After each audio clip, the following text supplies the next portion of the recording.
This morning on Your Health, many medical professionals are warning of a so-called tripledemic with the flu, RSV, and COVID hitting all at once in at least 6 states. And here in Washington, D.C., pediatric hospital beds are 90% full, and it's not much better across the rest of the country. So what is a parent to do with the holidays right around the corner? Well, we have NBC News medical contributor Dr. Natalie Azar here to answer some of our questions. Dr. Azar, good morning. First of all, the big question a lot of parents are asking, how concerned should they be about this right now? Yeah, Joe, I think the approach should really be awareness, but not panic. Look, the vast majority of kids who get infected with RSV do just fine. But of the 2 million kids who get infected every year, about 3% of those will end up needing to be hospitalized. And I think the scary thing for any parent, myself included, is that we always talk about infants under 6 months. Those with chronic conditions are at greatest risk, but any healthy child technically could get sick enough at any point to warrant hospitalization. The thing about the hospital strain, it is a very real thing. I was speaking to a NICU nurse last week, and one of our local hospitals, the normal bed to patient ratio is 1-to-1.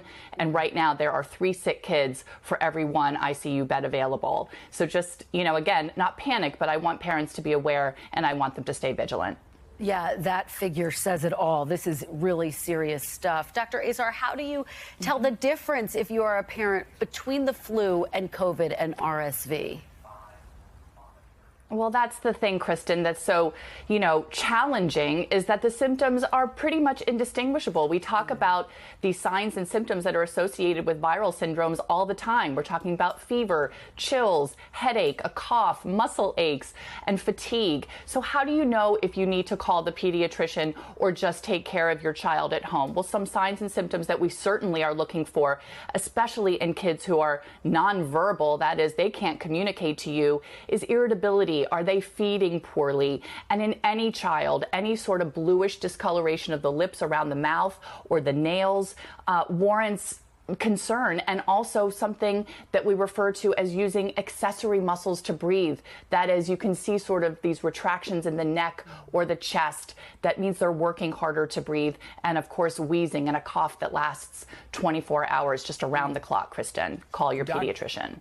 Yeah, Dr. Azar, Thanksgiving is less than 2 weeks away, so should families think twice about getting together for these big gatherings? And if they do decide to move forward with those plans, what are precautions you can take? Yeah, Joe, it's hard. This is our third COVID holiday.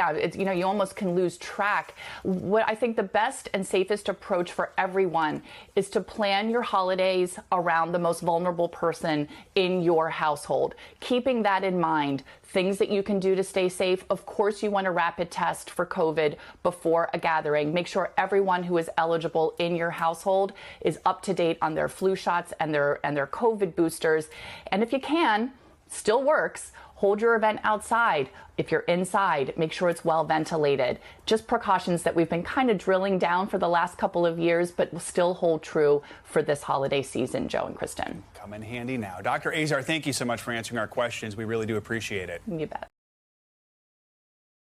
Hey, thanks for watching our YouTube channel. Find your favorite recipes, celebrity interviews, uplifting stories, shop our favorite deals, and so much more with the Today app. Download it now.